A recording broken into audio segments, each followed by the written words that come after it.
So this is how I can take time away from work and still be ahead. I started this journey probably 3 months ago. I looked at what was the end goal? What are all the things I need to do so that I don't have to do it during that time outside of some client work? Delegate it accordingly. And some things we might just not do as intensely because we're going to be away. But for the most part, my team, they know what is expected of them. They know what needs to get done. It's on them to get it done so that I can step away and I don't have to be the one that has to review all this stuff while I'm gone.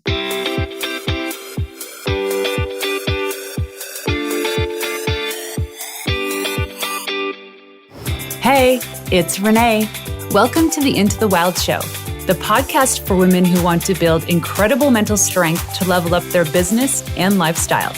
I'm Renée Warren, the founder of We Wild Women, author, speaker, award-winning entrepreneur, and your host. Together, we will make you unapologetic about shining your light, growing your business, and turning you into a wildly confident and successful leader. This is for you, the visionary, the go-getter, the entrepreneur, and for those that need a real kick in the butt to get going and to dream bigger. Each week, I bring in leading experts and entrepreneurs to help you take leaps in the right direction, because I know the best advice comes from someone who has successfully done it before. So, are you ready to level up? Welcome to Into the Wild. Hey, you wild women. Today, I want to drop in really quickly to talk to you about how to prepare to take an extended period off. So, as the time of this recording, we're kind of dropping into the summer, school's wrapping up, if not already done. And we're probably looking forward to our vacation. However, we're probably overwhelmed, intimidated, scared to take some time off. I remember when I was running my agency, taking time off, the first was difficult, but then it eventually got really easy because we came up with this really cool method internally. Now, we were a small team of like 12 people.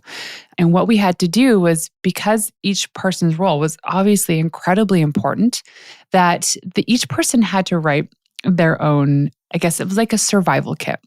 So if Crystal was taking time off and she needed to delegate work, it was her responsibility to create her standard operating procedure for her work, with whom would be taking over some of the tasks if she had to delegate tasks. And it was just a simple Google Doc. And they would write out everything that they're doing, everything that's coming up, any important stuff. Now, obviously, in an emergency, for clarity, our team was always available. However, the most important thing was that this gave that person the time needed to prepare for their time away. And so that's what I want to talk to you today about, is how to take time away from your work so you can still be ahead. I know this is tough. My friend Allison Caffrey, she actually just came through the VIP day. She wrote a book called The Sabbatical Method, where she teaches people, specifically entrepreneurs, how to set up their business so that they can step away if they need to or if they want to. And obviously, my husband's book, Buy Back Your Time by Dan Martell, teaches you how to delegate, how to set up systems so that you can get your time back, so that you can focus on different things, more, I don't want to say important things, but things in your business to help it grow, or to have more time with your family and friends and doing the things you love to do. So how to take time away from work and still get ahead? Well, here's the funny thing, is at the time of this recording right now, I'm wearing those like aloe vera eye patches underneath my eyes. It's 6:00 in the morning on a Sunday, and we leave for the airport in a couple hours because we were heading to Boston and then Croatia for 20 days. And I realized I had not recorded all my episodes. So I'm sitting there the other day and I was like, okay, do I just miss these episodes? And I said, nope, because my goal was to be doing 2 a week. So I can't do that. It's not an option. Do I record them while we're traveling? No, I don't want to put the pressure on myself to get this done and not have the same sound from my mic. And I don't know what's going to happen when we're traveling. I said, well, when can I do this? I was looking at the evenings, I was looking at the mornings, and I said, you know what? I'm going to get up really early the day before we leave to finish recording my last 2 solo episodes before the trip. No excuses. because this is the 11th hour. I need to go walk the dog, shower, pack, and leave right after this. While most people, or maybe more people, are more organized than me, there was a lot to do into being away for 20 days. This isn't just like a week. This is like 20 days. But what I love about this process, love it, whether or not you're traveling and taking time off, if you can give a week or so to really just hone in on getting ahead, holy moly, it is such a relief because I've recorded episodes now. Let me see here. Interviews and solo episodes after I'm done this will be a month and a half ahead of schedule, maybe even more. Gosh, no, this goes into like almost 2 months ahead of schedule. I did that on purpose because, traveling, I probably wouldn't have a great chance to do this. And then when you come back, the week back after being away is always overwhelming because there's like, you're making up for all those lost meetings and all these tasks and stuff. So I wanted to just ease myself into this trip so that I wasn't overwhelmed while I was there or when I got back. So here's a couple things that I did. I actually wrote down a list of all of the needle-moving important tasks that I needed for my business. What were they? Well, I started this months ago, by the way. I needed to pre-sell some VIP days, so some authority booster intensive days, so that when I got back, I wasn't scurrying to sell these days. They were already committed to, people put a deposit on. So that was one thing done. I had to complete the work for clients. I had to set up my clients for when I was gone too. So I still do retainer work for maybe, 2 clients, 3 most at a time. So I had to let them know that I was going to be away, but still working. I'm pitching, following up, looking for media ops. I'm just not taking phone calls unless the media needs to. So I set up my clients for the success so they understood how to connect with me and the flow and what to expect when I'm gone.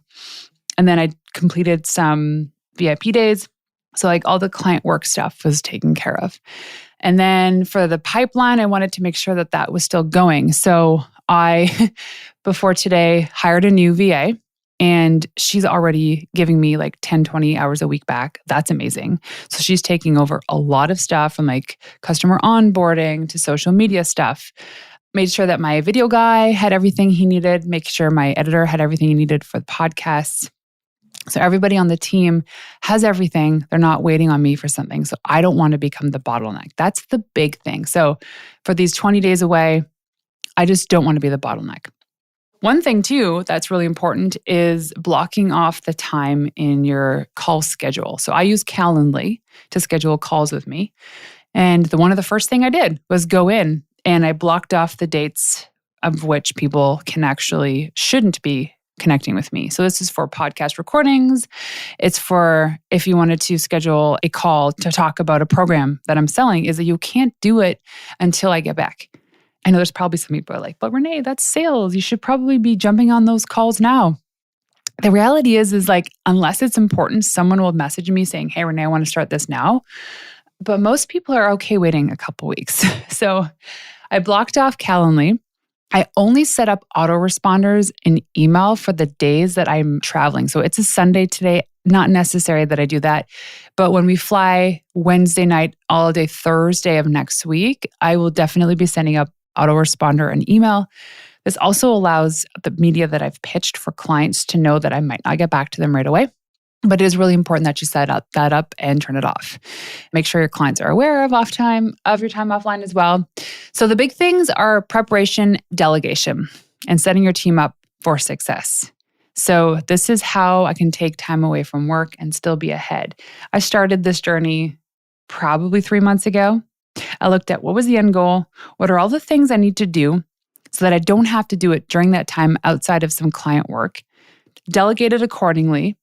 And some things we might just not do as intensely because we're going to be away. But for the most part, my team, they know what is expected of them. They know what needs to get done.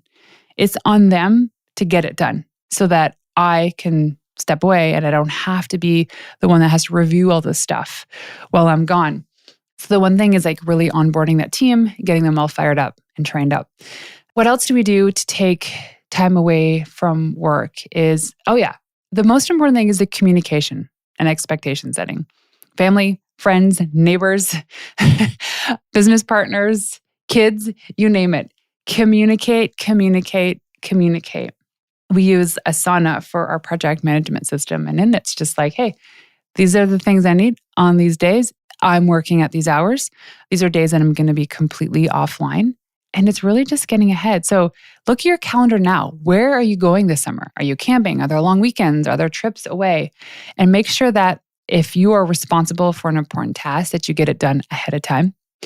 If not, you're delegating and your expectation setting. So communication is the big thing in all this. But I urge you to pick up Allison's book. It's called The Sabbatical Method. I'll be linked to below, as well as my husband's book called Buy Back Your Time. And wherever you're traveling in the world, whatever you're doing to step away from work, I really encourage you to do it because you become more creative and more productive and more inspired with your work because you're away from it. You're completely disconnected from the day-to-day grind. And this is what I'm looking forward to the most about this trip, is just being away from this. So there you have it, some really quick tips on how to prepare for your time away. Hopefully you're going somewhere amazing. I'd love to know more about your trips and stuff you're doing this summer. Hit me up on Instagram, Renée_Warren. That's RENEE_WARREM.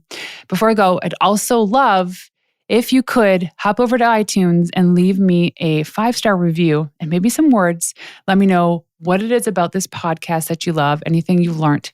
Until next time, have a brilliant time away from work. So there you have it. Thank you for tuning in to another episode of Into the Wild. To make this girl happy and to help reach other women who are dreaming of starting their business, please leave us a 5-star review on iTunes and everywhere you listen in. Also, if you want to find me in the wild, check me out on Instagram at Renée_Warren. That's RENEE_WARREN. And leaving you with one of my favorite tips of all time: the best advice you could ever receive is from someone who has successfully done it before you. Until next time, ladies, peace out.